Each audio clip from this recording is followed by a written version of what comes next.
Hello, in this video I'm gonna show you how to change the refresh rate on MSI MAG 321 CUP. To do it, just go into Settings on Windows, then go to System, Display, and now select your MSI display. If you don't know which one is it, click on Identify, then you will see the number on this display.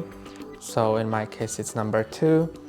Then go down to Advanced Display and now choose a refresh rate.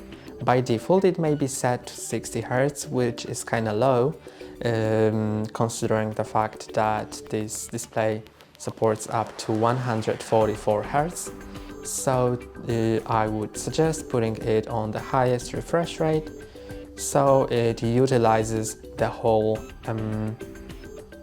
possibility. And if you set it, then the display will go black for about a second and then it will be applied and you'll need to click on confirm. Let me show you that. When I change it, it turns off the display for a moment, then I need to click on keep changes.